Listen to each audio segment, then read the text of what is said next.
பாகிஸ்தானோட விமானப்படை பழைய விமானங்களை தான் கைஸ் இன்னும் யூஸ் பண்ணிக்கிட்டு இருக்காங்க. இது வந்து கைஸ் அவங்களோட ஃபைட்டர் ஜெட் கூட ஒரு டைம் பாம் எடுத்துகிட்டு போகிற மாதிரி தான் கைஸ். இந்த டைம் பாம் வந்து எப்போனா வெடிக்கலாம், அவங்க விமானங்கள் வந்து எப்போதுனா ஆக்சிடென்ட் ஆகலாம். இந்த ஒரு இக்கட்டான சூழலில் தான் கைஸ் பாகிஸ்தான் விமானப்படை வந்து செயல்பட்டுக்கிட்டு இருக்கு. இதை பற்றி தான் கைஸ் பார்க்க போகிறோம். வாங்க வீடியோக்குள்ளே போகலாம். Welcome to A to G defence Tamil. Pakistan விமானப்படை PAF ஒரு முக்கியமான கட்டத்தில் இருக்காங்க. பாகிஸ்தான் பழைய விமானங்களை யூஸ் பண்ணுறது ஒரு டைம் பாம் எடுத்துகிட்டு போகிற மாதிரி தான். அவங்க யூஸ் பண்ணுற போர் விமானங்களோட முக்கியமான பார்ட்ஸ் ஆயுள் காலத்தை வந்து ஏற்கனவே முடிவடைஞ்சிருச்சு.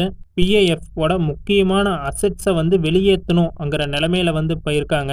பாகிஸ்தானோட நாட்டை பாதுகாக்கணும், அதுவும் இல்லாமல் அவங்களோட அதே நேரத்தில் கைஸ் பிராந்திய அச்சுறுத்தல்களையும் தொழில்நுட்பத்தையும் அதிகப்படுத்தணுங்கிற நிலைமையில இருக்காங்க. இதுக்காக வந்து பெஸ்ட்டான விமானங்களை வந்து தேர்ந்தெடுக்கணும். மிராஜ் 3/5 1960 1970 உருவாக்குனாங்க. பாகிஸ்தானோட விமானப்படை 180 மிராஜ் 3/5 ஜெட் விமானங்களை வந்து இன்னும் யூஸ் பண்ணிக்கிட்டு இருக்காங்க. இந்த விமானங்கள் கைஸ் ஏற்கனவே வந்து 50 வருஷத்தை வந்து தாண்டிருச்சு. ஒரு ஃபைட்டர் ஜெட்னாலே 40 வருஷம் தான் கைஸ் அதோட வேல்யூ. அதுக்கு மேலே வந்து அதை யூஸ் பண்ண மாட்டாங்க அதிகமாக. ரொம்ப இக்கட்டான சூழலில் தான் கைஸ் அதை யூஸ் பண்ணுவாங்க. இதோட ஏர் ஃப்ரேம் முடிகிற கண்டிஷனில் இருக்குது. பல வருஷத்துக்கு முன்னாடியே அசால்ட் நிறுவனம் மிராஜ் 3/5 உற்பத்தியை வந்து நிறுத்திட்டாங்க. இதோட உற்பத்தியை நிறுத்தினதுனால கைஸ் இதை வந்து பராமரிக்கிறதுக்கும் இதை யூஸ் பண்ணுறதுக்கும் ரொம்ப கஷ்டமாக இருக்கும். இப்போ அடுத்த ஃபைட்டர் ஜெட்டை பார்க்கலாம். சோவியத்தோட MiG-21 காப்பி பண்ணி சீனா வந்து J7 உருவாக்குனாங்க. J7 போட்டோ டைப் தான் கைஸ் F7. பாகிஸ்தானோட ஏர்ஃபோர்ஸ் வந்து F7 வந்து 53 விமானங்களை வந்து ஆப்ரேட் பண்ணிக்கிட்டு இருக்காங்க. இந்த 53 விமானங்களும் கைஸ் 2030 வந்து எல்லாமே ரிட்டையர்ட் ஆயிரும். அதுக்கு மேலே வந்து இதை யூஸ் பண்ண முடியாது. J7 கைஸ் 2002 வந்து அறிமுகப்படுத்தினாங்க. இந்த விமானங்களை கைஸ் இன்னும் வந்து 10 இல்லைன்னா ஒரு 17 வருஷத்துல வந்து இது எல்லாத்தையும் ரிட்டையர்ட் பண்ணிடணுங்கிற நிலைமையில தான் இருக்காங்க. அடுத்தது கைஸ் F-16 ஃபைட்டிங் ஃபால்கன். பாகிஸ்தானோட விமானப்படை வந்து F-16 வந்து 57 விமானங்களை யூஸ் பண்ணிக்கிட்டு இருக்காங்க. இதை வந்து அப்டேட் பண்ணியும் யூஸ் பண்ணிக்கிட்டு இருக்காங்க கைஸ். நல்லாவே தெரியும் கைஸ் F-16 வந்து ஒரு அமெரிக்காவோட ஃபைட்டர் ஜெட்டு. இது வந்து கைஸ் 57 யூஸ் பண்ணிக்கிட்டு இருக்காங்க பாகிஸ்தான். இதை வந்து கைஸ் 40 வருஷமா வந்து அவங்க ஆப்ரேட் பண்ணிக்கிட்டு இருக்காங்க. இந்த F-16 விமானங்கள் தான் கைஸ் பாகிஸ்தான் விமானப்படையோட முக்கியமான போர் விமானங்களாக இருக்கிறதுனால இதை வந்து எப்போ ரிட்டையர்ட் பண்ணுவாங்க அப்படிங்கிற தகவல் வந்து வெளியே வரல. இந்த விமானங்கள் கைஸ் 2030 மேலே வந்து 50 வருஷத்தையும் இது தாண்டிடும். விமானங்கள்னாலே கைஸ் 40 வருஷம் தான் உங்ககிட்ட சொல்லியிருப்பேன்.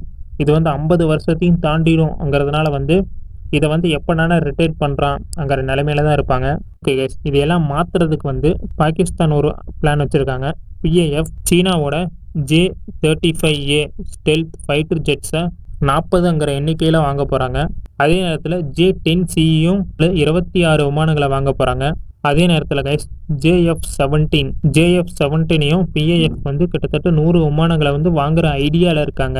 இப்போ கைஸ் இந்த விமானங்களை வந்து வாங்குறதுனால பாகிஸ்தான் கிட்ட வந்து சைனாவோட விமானங்கள் மட்டும்தான் இருக்கும் அவங்க விமானப்படையில். இதனால வந்து அவங்களோட வான் பாதுகாப்பை வந்து உறுதி செய்கிறதுக்கு சைனாவை மட்டும்தான் நம்பி இருக்காங்க. அடுத்த சில வருஷத்துல கைஸ் பாகிஸ்தானோட விமானப்படை வந்து சில சவால்களை வந்து சந்திக்க இருக்கு.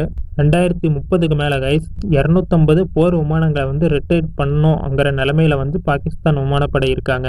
இது வந்து கைஸ் பாகிஸ்தானோட விமானப்படையில வந்து 44% ஆகும். இது இல்லாமல் கைஸ் பாகிஸ்தான் புதுசாக வாங்குற விமானங்களோட விலையும் கம்மியாக இருக்கணும். அதே நேரத்தில் வந்து அதோட தொழில்நுட்பமும் வந்து அதிகமாக இருக்கணும். பாகிஸ்தானோட விமானப்படை கைஸ் 1960 2000 வருஷம் வரைக்கும் வாங்கின விமானங்களை தான் இது வரைக்கும் யூஸ் பண்ணிக்கிட்டு இருக்காங்க.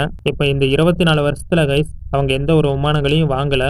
அதனால வந்து அவங்க விமானங்கள் எல்லாமே வந்து 2030 வந்து எல்லாத்தையுமே ரிட்டையர்ட் பண்ணுங்கிற நிலைமையில தான் இருக்காங்க. இது வந்து கைஸ் PAFஓட திறனை வந்து பாதிக்கும்.